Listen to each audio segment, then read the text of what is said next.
Silent. Super on the feet. Big left again. The Mean Machine. Mean Machine Garcia. What's up, guys? We're here with one of my favorite guys. I have Mike Winklejohn sitting right next to me. My name is Steve Garcia. I'll be your host for tonight. And we have the privilege of having this guy. Not only is he a coach, not only was he a fighter, but man, this guy's an amazing man as well. And that's gonna cost me some money, huh? It might. We'll talk later. Okay. But he has. I just kind of want to go over what he's done in the sport, man. This guy has 3 titles, from what I know. I think it was 2. Was it International Sport Kickboxing Association? I had ISKA world title, and that was for no elbows, but Muay Thai rules with no elbows. Okay. And then I had 2 world Muay Thai titles. Oh, you got 2. Okay, cool. All right, well, I didn't know that. I thought you had 3. Look at that. So you have all these. What weight classes did you fight in? Or was there weight class was just heavyweight? Yeah, 60 and 65. Those. I fought higher. I fought like a dummy. Like, get some money, go get it type of thing. I didn't know what I was doing back then. The sport was kind of growing, and went for it. Did you cut weight, and did you? I had to cut a little bit of weight, but not a lot. The technology's gotten so much better. I wish I would have known about it back then. We did it all the stupid ways back then, not the correct way. But I fought up in weight. I fought Mary Petrosky, for the 175-pound world title to a draw, and that was 8 rounds, 8 5-minute rounds for the ISK of the next division stuff. And America was a legend, in kickboxing as well. Okay, so we right now we're going to talk about all these different things. We'll get into the meat of it. But honestly, I kind of want to get to know this like a little bit more about like you as a person. And so let's go like way back. Let's go ahead and go ahead and talk about your upbringing, like your childhood. Like, what was it like to be Mike Winklejohn as a kid? What trouble did you get into? Favorite foods, things you like to do. Just tell us what you like to do, man. Probably definitely stood out in my family as far as being the one that was different than my brothers, a little more out of control with things, The kids always outside playing. Well, the kids always played back in those days, But I was the guy that always wanted to play some sports. I wanted to play basketball, but I wasn't going to be tall enough, nor was I coordinated enough, nor was I athletic enough for that crap, you know what I mean? Yeah. So I always had the vision of wanting to be a professional basketball player. Played as a freshman in high school, and after that, never played again, competitively. Played baseball a lot growing up as a kid. Played again as a freshman in high school. After that, it kind of fell off. Started partying, doing the wrong things. Definitely around the wrong crowd, which kind of brings me here. And I wouldn't change it because it took me to that place. And I think I started running the wrong crowd because my dad was no longer in my life, and I was pissed off at the world. Those the deep feelings and stuff. But it's helped me as a coach because I can look back and see how those things affected me, and I see all these guys. I mean, it's just, you're at the gym. It's a group of guys that just have gone through shit. Some guys have had easy lives. I apologize. It's never easy. You never know what's behind the scene. Sure. But it helps me to relate to them a little bit in a small way and learning their stories, and that's what it's all about, and I'm blessed to be here because I get to be part of their journeys. Okay. So, like, you consider yourself like an athlete. You feel like that kind of like helped you. You just had to be active. You had to be doing things at all times. And then once that stopped, then you're like, man, I'm gonna get into some. You started getting into some trouble. Is that kind of how that went down? Yeah, no doubt about it. Like I said, running the wrong crowd. I spent my whole junior season of high school smoking pot the whole time. I was stoned the whole time, getting into altercations, getting into fights, and that's what brought me here. I got out of high school. I graduated. I really thought I was gonna go. I didn't know. I really wanted to work on engine systems and develop engines. I was rebuilding engines and cars. That's how I was making money on the side, trying to help my mom out. So I thought I wanted to develop a new technology for getting more horsepower out of engines, right? I had all kinds of stupid-ass ideas that once they came up multi-valve cylinder heads, it kind of blew that out. Long story. But I had that in the back of my mind, but decided I wanted to go to school, but got in a fight. Some kid that was smaller, had the ability to wrestle a little bit, but could throw hands, got the better of me. So I went searching for this stuff for all the wrong reasons. Just how to become a better fighter in those altercations. Man, am I lucky. I walked into Bill Packer School, and it was a Kempo karate school, which really was what I was looking for. But I walked over there, and they were kickboxing, and he had some of the best kickboxers in the world at that time. The sport was growing, and I said, I want to do that. He forced me to do the karate with it to bring my value structure back into line, and that it began. So I started fighting. So what drew you to it? Was it like the nature of just being able to just like punch someone in the face? Was it just your competitive nature? Like what really was like, man? Like, no, the fear of getting hit in the face, you know, the fear of losing, you know, type of thing. It was all, like I said, for the wrong reasons and stuff. And then as you get into it, as you find out as a fighter, it's no longer about yourself. It's about your family, your friends. You don't want to disappoint them. You have that heavy weight that it's kind of hard to explain unless you're a fighter. You know, that heavy weight that you carry. It's not about you can get hit in the nose and whatever, your nose is busted up. That doesn't matter as long as you get the win, because if you get the loss, those people are kind of riding with you, and you disappointed them, and that's a heavy weight. So that became hard. So it made me train hard. Wasn't athletic. Didn't listen to my coach enough. Stupid as hell. Straightforward. But I figured I was going to train harder than anybody else, you know. And it kind of played out that way when I was fighting. So when you, I mean, when you're how old are you when you got into this? 18. 18 years old. Well, So 17. Yeah, 17, like, 18. I just want to do this because honestly, like, I mean, from my experience, I just wanted to learn self-defense. You know, that's how I kind of got in. But when I first came in, I didn't expect to fight. I didn't expect to compete. I was like, where do you sign a paper? Like, do I make a phone call? Like, what was your process into like actually competing? Mr. Packer like actually just tell you, he's like, hey man, like you got some skill. Let's throw you. I was kind of scared of the man at the time.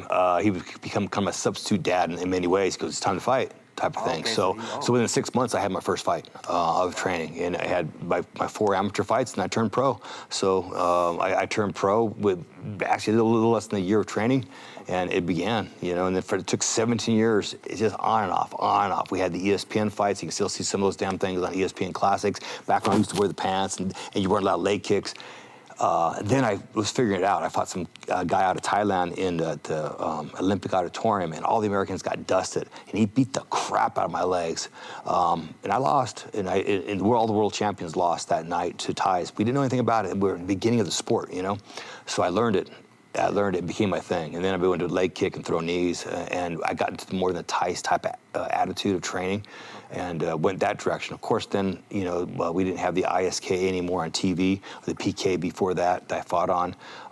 So it was just, there's no video type of stuff that was being broadcast. I still have a lot of videos, a lot of the old VHS tapes I probably need to upload and stuff, but it was a long time ago. We didn't know a lot. But we were learning. We thought we were tough, though. Hey man, that matters. You got to be tough to do the sport. So when you went from like the karate association aspect into the Muay Thai part of it, did you just like, I can just start throwing knees, or what, did Mr. Packer just like tell me like, all right, we're gonna start, you know, watching some different films, some different things? Yeah, we started studying it. There's no doubt about it. We started studying, we started learning, we started conditioning our shins. We figured that kind of stuff out. And then through fighting other people, you found out a lot about what they were doing. So you just kind of watch before the internet. You know, now it's amazing how much faster people have gotten, how it's progressed. At first you had these kickboxers over here, and you see the early days of the UFC, you have these wrestlers over here, and you have jiu-jitsu guys over here, Gracie came, and you see them, like everybody has their own little style, but nobody has it all. Sure.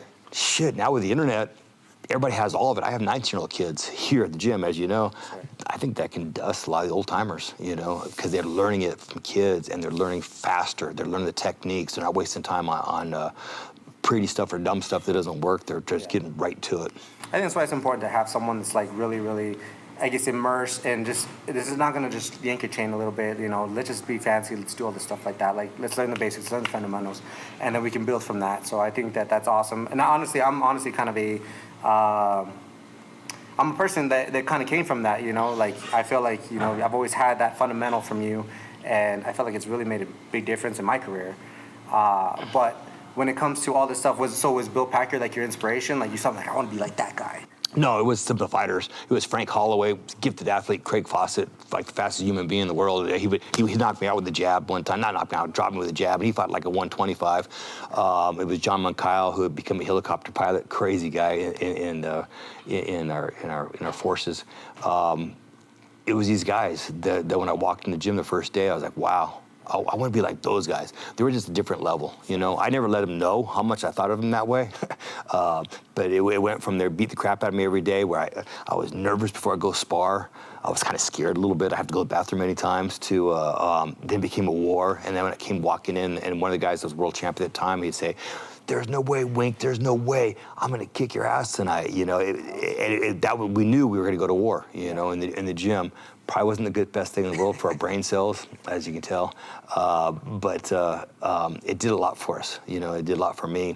It made me learn to persevere and push through and deal with those nerves and go forward. I think that's honestly a big part of like combat too. Is that like a lot of, especially people that like see red, when you know that's what they say. Like, I just see red, then I lose control.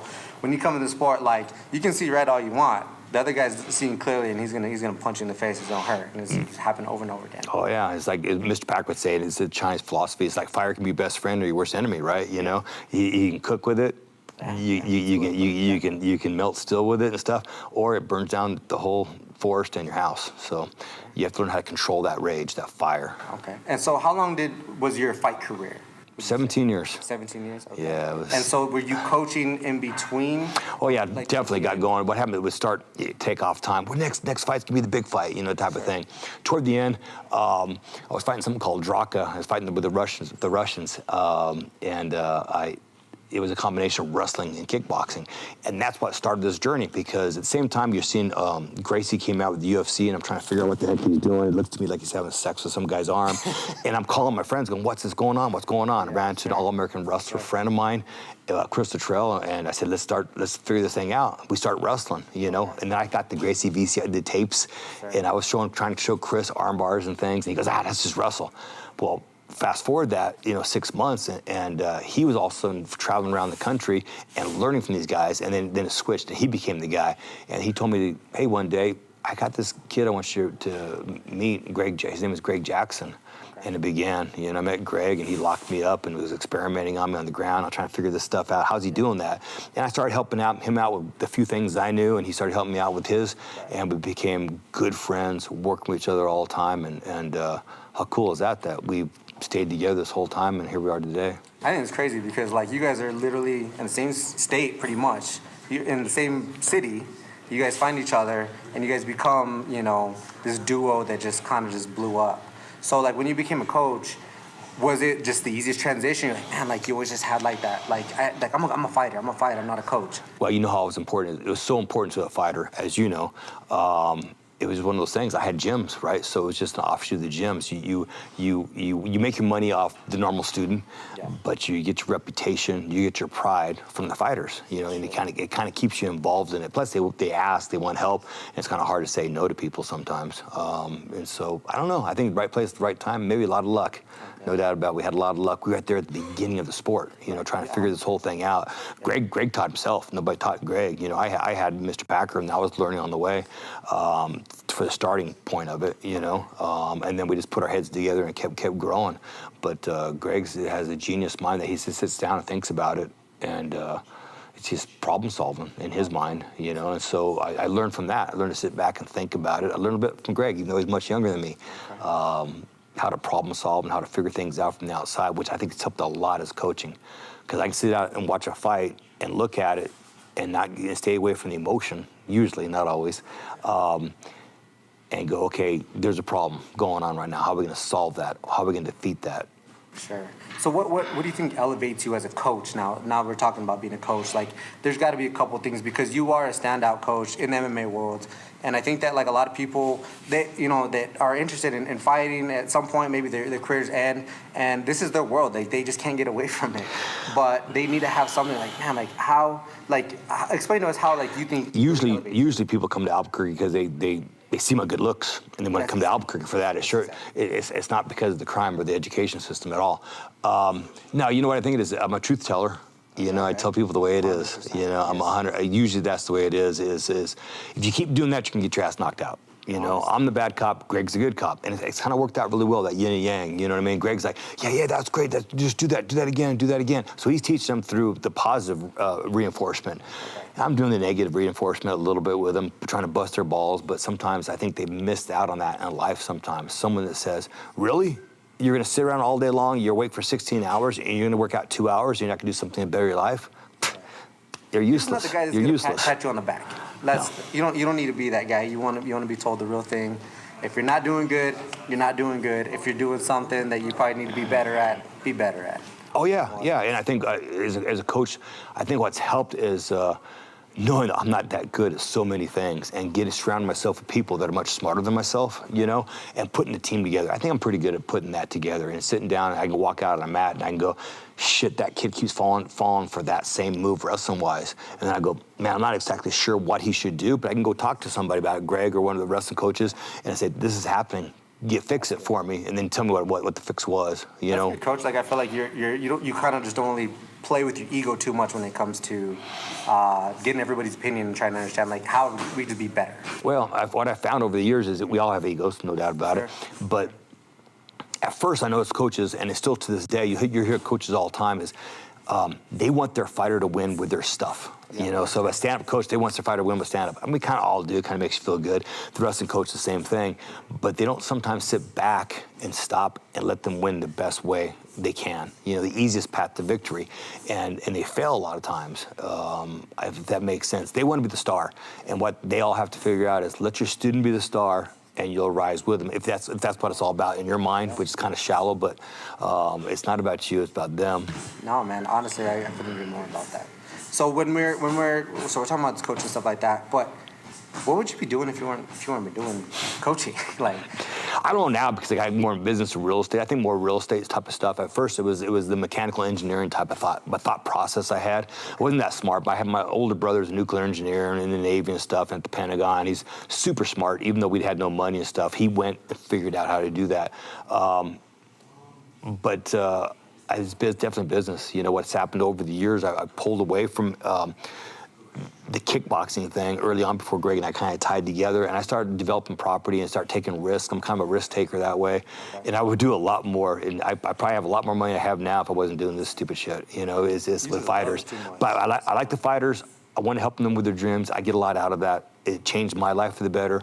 I think that's everybody's purpose in life is at some point in time, once you're kind of set and your kids are set, if you can help others, we need more of that out there, you know, and that being soft or anything like that. But I think that's kind of important, you know, and that's what I love about the gym, is I've seen so many people that, yeah, they don't get to become the world champions that we have in the walls, but it's okay, because they went from being somebody that was doing all these bad things or not capable of, to now they've learned self-confidence, self-discipline. They go fight in a cage or a ring, whatever the case is, and now that opens up doors for them in life. And people want to talk to them because, like, whoa, you did that, you had the balls to do that. So most men kind of wish they had those balls, right?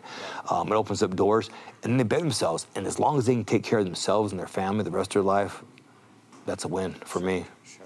All right, Coach. So my next question I have is, you've trained so many elite fighters. What do you expect out of your fighters? Like, what are your expectations? What do they need to do when they come to the gym? And just tell us what you think. Sure, like they're on damn time, you know, for starters. But what I expect out of them, work hard and help others. You know, there's nothing about it. It's very hard. You can't shadow box by yourself and become a great boxer. You can't wrestle by yourself and become a great wrestler. You need help from others. So you can't be a dickhead. You got to check your ego at the door, leave it outside there, come in the room, and go hard. You know, with that being said, I also don't want my fighters, the ones that don't ever make it are the ones that are like scared to go too hard. I'm so scared of injuries. I'm so scared of these things going bad. I'm so scared of being uncomfortable. They'll never make it. It's that fine line, you know, and it's tough because I don't want injuries, but at the same time, you have to grind. You have to have people throwing at you kind of hard sometimes to experience the real thing, because all of a sudden you get in that door shuts, and I've seen it happen many times. The lights hit them, they freeze up. Now it's real. Now it's real. The gloves just got a little smaller, a little harder. They're thrown with 100%. Everything is on the line. So you have to see some of that in the gym. So the guys that are willing to do that, train that hard, do the right side things outside of the gym are the guys I want.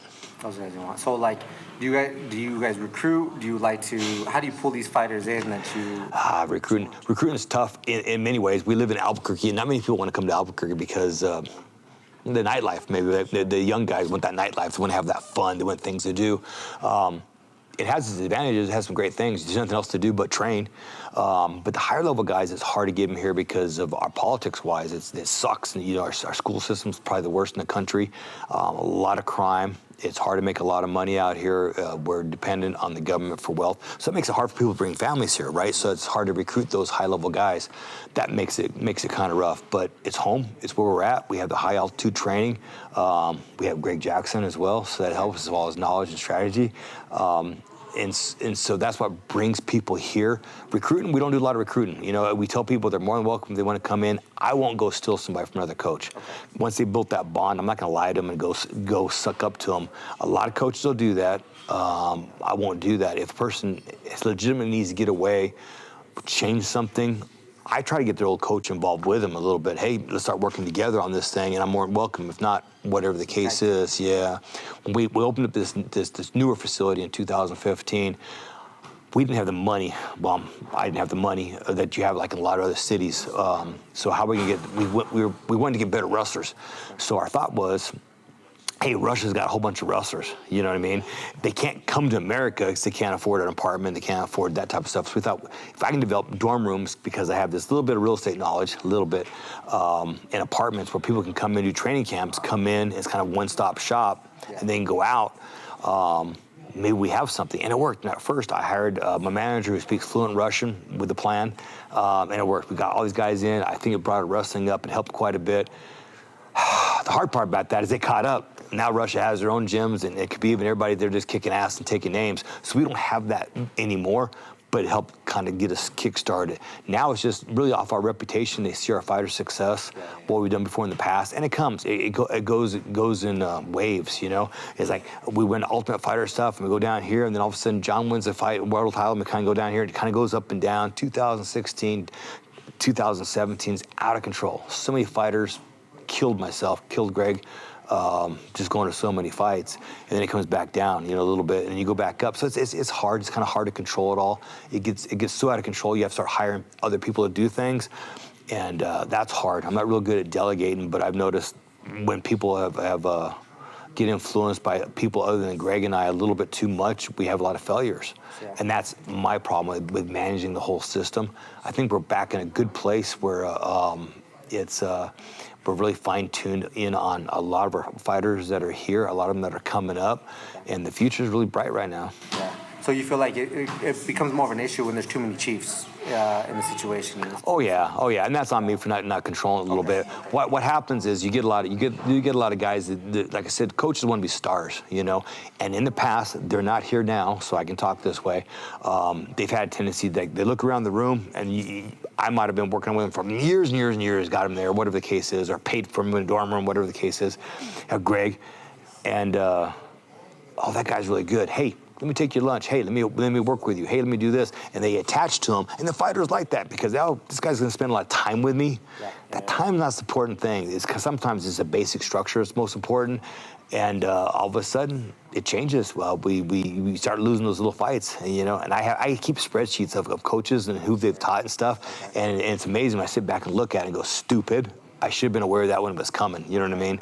And look at it. So I've learned a lot, you know, over the years, but I think coaches have gotten better out there. Yeah. God, there's so many gyms out there, so many geniuses. Some of these guys, they come up with stuff, and I start watching fights and going, what is that coach doing different now in his gym? Not just that one fighter, but I start looking for patterns and trends of those fighters from that gym.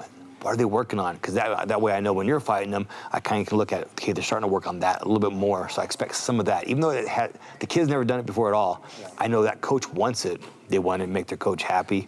I don't know, it gets kind of deep that way. And I get upset myself sometimes for not spending as much time as I need to examining those things and not being a better manager of the whole situation. Well, it seems like it just kind of comes full circle because, like, at the beginning, you said, like, when you and Greg started all, you know, at the beginning with the gym and everything like that, you know, I guess Chris Luttrell was going, you know, almost like door to door, like, hey, what's going on here, guys? What's going on here? Yeah. It's almost the same thing, but now we have technology, we have, you know, social media, we have, like, you know, techniques on YouTube and different things like that. So I think as everybody's gotten better, the technology on just having access, really, to all this stuff has gotten so much better. Yeah, well, technology, I don't know what makes you think about this right now, too. I think it's gone sometimes too far in many ways, especially like the conditioning. You have these guys that go to conditioning coaches, and don't get me wrong, conditioning coaches, don't get mad at me. You guys are much smarter than I am as far as it goes, but okay, I want you to push that sled for 20 seconds, then we're going to do this for rest for X amount of time, and then we're going to do this for 20 seconds, we're going to rest, and we're going to do this for 10 seconds, whatever the case is, right? They have this plan, and the guy knows about it. So when they get into the cage, if things don't go as planned, they fail. I think people miss sometimes, like, all right, sprint, and the coach doesn't tell them when they're going to stop, and they have to run up a mountain. shit, your teammates next to you, you want to win, but you don't know where the end's at. I don't know if that makes sense. But the unpredictableness of it, just sometimes you got to grind. Because a sprint sometimes in a fight could be 5 seconds, and then you might rest for a minute. Maybe not that long. Then you go for 30 seconds, and then you might rest for only 5 seconds. Then you go another 30 seconds. So it's always constantly changing. It can't be you work hard for 20 seconds, take 10 seconds off. You work hard for 20 seconds. You know what I mean? It can't. It's not that way. A fight is not like that. A fight No, it's very unpredictable. You're sprinting for 45 seconds, and sometimes you might just be, feeling each other out for a good 3 minutes, and then all of a sudden, out of nowhere, you're gonna be. If you can get people comfortable in those situations, the unknown, wow, that's incredible. That, and sometimes that's the hardest part is getting people out of that tunnel vision in fights. Sometimes. Okay. So let's go ahead and move forward, because you've already had, we've talked about your I guess, everything that you've done personally, but now we're going to kind of go about some of the people that you have been in the corner with. You've trained some of the champions that a lot of us know, very notable names, Holly Holm, John Jones, Carlos Condit, Diego Sanchez, like all these guys that have really made a name and an impact in the sport. What do you feel like all those guys have that have made them stand out in this sport? Oh, belief in themselves. Okay. They believe. Yeah. It was one of those things. John, for instance, he comes in the gym, young man. He had just had a real good fight, but he comes in, and I noticed right away someone was talking about a flying armbar. And next thing you know, John goes, okay, he does it in sparring. He just does it. He just tries it. He just jumps on it, type of thing. For years, I was trying to get people to kick people in the knees because I kind of got that a little bit from the Kempo stuff. And I'm not saying people didn't use it before by any means. And, it's like Joey Villasenor and Keith Jardine and Rashad are like, yeah, whatever, coach. That's like karate stuff, you know what I mean? John comes in the gym. I go, just do this. He goes, okay, coach. Guess what? He believes, and he started making it a big part of his game. And to this day, he still uses that. Yeah. It's a big part of his game. And everybody in the world is kind of starting to do that because they see other people doing it, But John, it took that belief. Yeah. And how lucky am I that man, believed in that technique along with a lot of other things we spent a lot of time with. He was willing to put a lot of time and reps into things, hours, just over and over and over repping things. Back in the beginning, he put a lot of time and effort into what he did. Holly, same thing. She always had the determination to fight, but she's the hard work ethic. She worked hard. Diego Sanchez, he's crazy. He's just crazy, but he worked hard. Same thing, and he believed in himself. Rashad Evans, he believed himself a lot. When people had their downfalls is when they started. Maybe not, those little thoughts are distractions in life. And I can pinpoint them. I won't talk about the distractions life a lot of my fighters have had, but when they believe and they're already athletic and they have these skill sets, they go to the top. Just that ethic too, just takes it to the top. That's awesome. So what do you feel like, you've had NFL people come in, you've had wrestlers come in, like, who do you think makes the best transition? Like, what sports transition into MMA? Wrestlers. No doubt? By far. The wrestlers, they grind in the room, and they don't, sometimes it's not just go out there and compete type of attitude. They grind, they go, they get up, they get down, the best conditioning. Those that survive that kind of wrestling room in college or whatever the case is, when D1, D2, for some reason D2 guys seem to be going pretty high for some reason. MMA, it's really weird. That's the best base because they can control where the fight goes. Gravity happens, right? So if the fight goes down, they're able to take people down or get back up. Once they learn to get up stuff, that makes it easy for me to strike because people are so worried about their takedowns that all of a sudden you're thinking down there, and boom, you're hitting them up here in a simple concept. And my life is easy as a more striking-based kind of coach. So wrestlers are the easiest by far. Nice. So I've had the privilege of having you and Greg at the same time. I can honestly say, like, the duo between you two are just the way that you guys work each other and work the corner is kind of something that I've never really experienced in until, like, obviously I had you guys there. So I just kind of elaborate, like, what are some of the things that you are looking for in a corner? What are some of the things that you like to tell your fighters? Typically, I'm assuming it's probably like, hey, most of the time, like, you stay focused on whatever what's going on in the fight. But what do you feel like you're telling people constantly in a fight? Oh, constantly in a fight? Usually something that they are not doing or very successful at. Usually I try to simplify it into a couple things. The opponent is doing these things to you, so be aware of that and where your counter might be. And you're very successful at this other thing, do more of that. Usually it's real simplified too many coaches go, okay, do this, and then I'll throw you across, and then the hook, and when he shoots, make sure you sprawl on your right hip, and make sure you come up with your wizard. And it's like, there's so much information coming out, you give them nothing. Sure. I don't know. So sometimes you have to sit back and just kind of give them a, I would say more abstract, sometimes it's real specific, but simplification. Calm, simplification. Just don't bombard them with a bunch. Don't bombard them with too much stuff, because then it becomes nothing. You know, small plans are easy to be more successful at. Even when people freeze for a second, they'll go back to that small plan. Versus when they have so much stuff, they're like, I'm not sure what to do. I don't want to make a mistake. Oh, yeah, this is too much. So what is the most unorthodox thing you've ever told somebody in the corner? Oh, unorthodox. I don't know about unorthodox. Greg's been known for some good comments on stuff, like telling George to hit him with his groin when his groin was hurt. I'm not that cool. I don't know. I slapped one of my fighters one time because I couldn't even throw a cross, you know? And I think Holly was there at one time, one of the amateur kickboxers. I don't know if it's unorthodox, but I said, throw your right hand. He goes, no, I can't. He said, no. And I went, boom, I just hit him. I was like, oh, he's like a son to me, you know?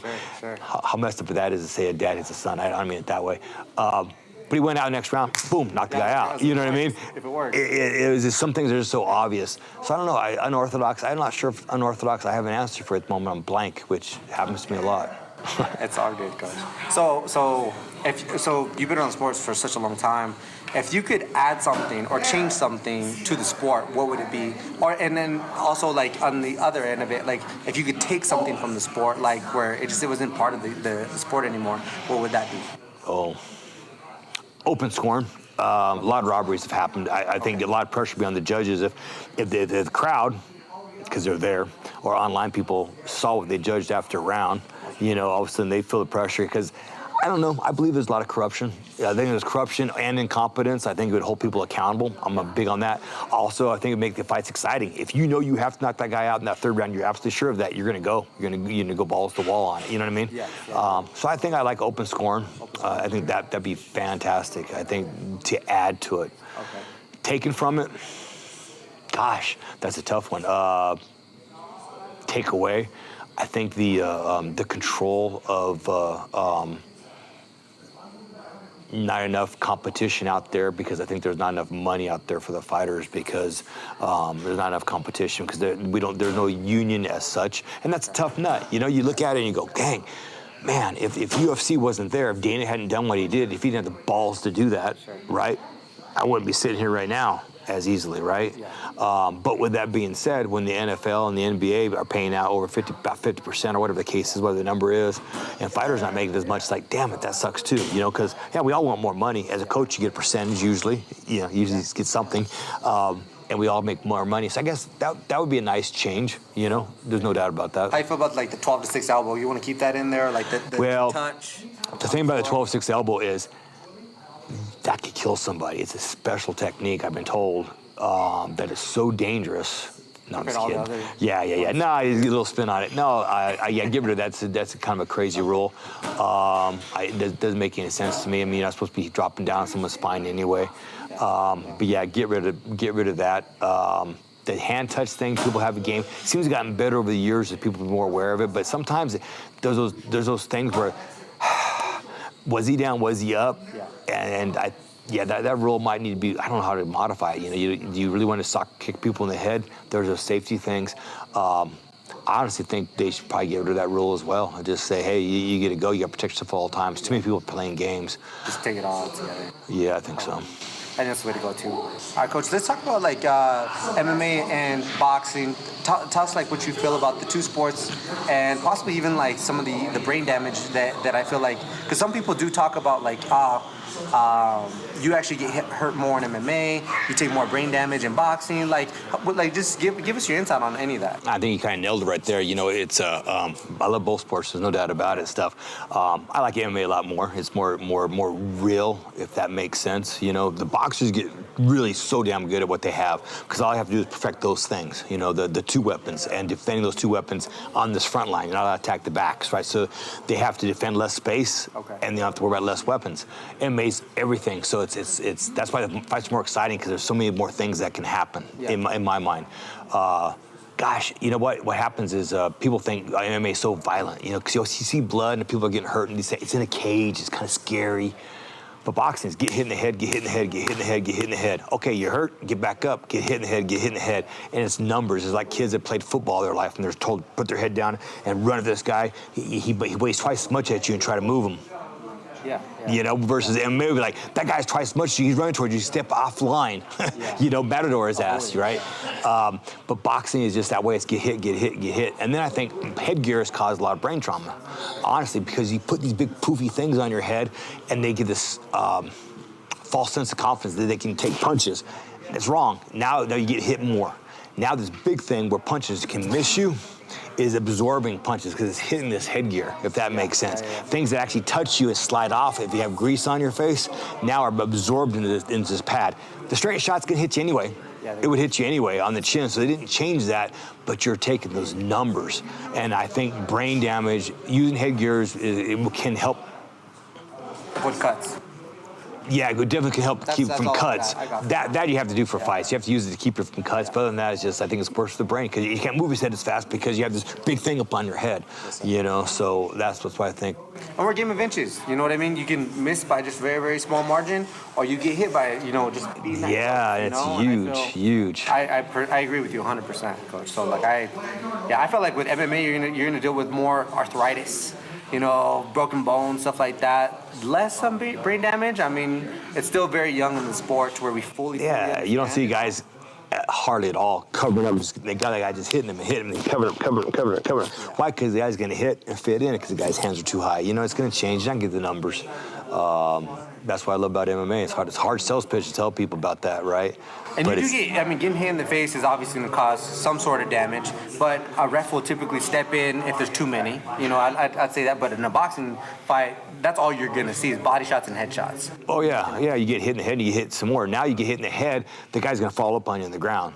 You know, and that can be a submission, it can be strikes, but now you don't have as much leverage because you're on the ground, so it's not having much velocity, usually, and the ref's going to be there to stop it. So, again, like I said, it's numbers. Okay, all right, cool. So we got the last part. This last part's just a rapid-fire question. First thing off the top of your head, Coach, like, just go with it. Just go with it, okay? So you ready? Yeah, I'm ready. I'm ready. All right, Coach, here we go. All right, first one. Favorite movie or book of all time? Oh, shoot. Braveheart. Just, yeah. Braveheart. Okay. Weirdest gift you've ever received? Somebody dropped off this sculpture. I think she was a homeless lady. I had no idea what it was. It was just incredible. Had notes on it, love notes on it, but it was just, crazy. It was weird, but it was awesome. Yeah, I don't know about awesome. It was, you kind of, yeah. Okay. Favorite song to work out to? Don't think I have one. Probably be an AC/DC song if I had to pick one. Okay. If you could eat the same meal every single time, what meal would that be? That would suck, but it would definitely be red meat. It would probably be some kind of filet. Okay. Burgers and fries or pasta and bread? Ooh.